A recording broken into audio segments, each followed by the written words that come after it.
My sense of the holy is bound up with the hope that someday my remote descendants will live in a global civilization in which love is pretty much the only law. The world does not speak. Only we do.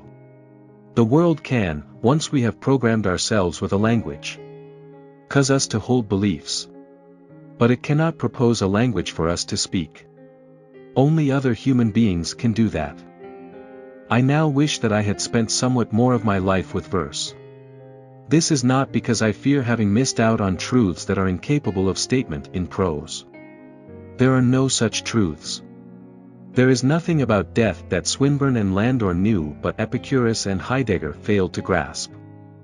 Rather, it is because I would have lived more fully if I had been able to rattle off more old chestnuts, just as I would have if I had made more close friends.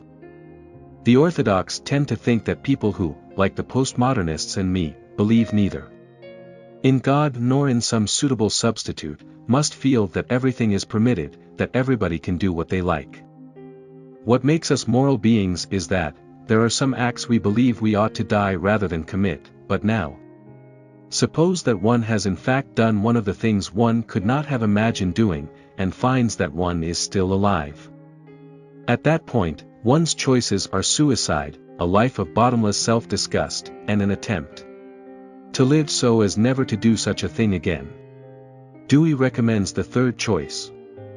The conscious need of the strong poet, defined broadly as the creator of new metaphors, to come to terms with the blind impress which chance has given him.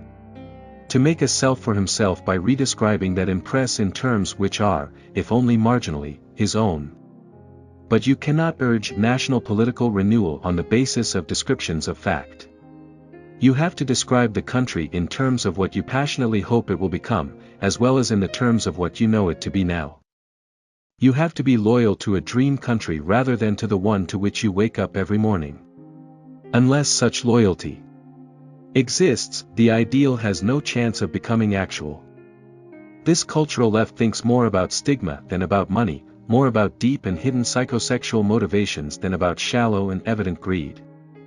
The cultural left has contributed to the formation of this politically useless unconscious not only by adopting power as the name of an invisible, ubiquitous, and malevolent presence, but by adopting ideals which nobody is yet able to imagine being actualized.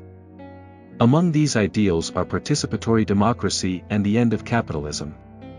Power will pass to the people, the 60s left believed only when decisions are made by all those who may be affected by the results. This means, for example, that economic decisions will be made by stakeholders rather than by shareholders. And that entrepreneurship and markets will cease to play their present role. When they do, capitalism as we know it will have ended, and something new will have taken its place.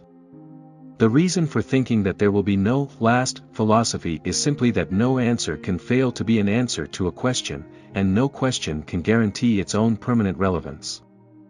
If we look to people who make no mistakes, who were always on the right side, who never apologized for tyrants or unjust wars, we shall have few heroes and heroines. For James, disgust with American hypocrisy and self-deception was pointless unless accompanied by an effort to give America reason to be proud of itself in the future. The kind of proto-Heideggerian cultural pessimism which Adams cultivated seemed, to James, decadent and cowardly.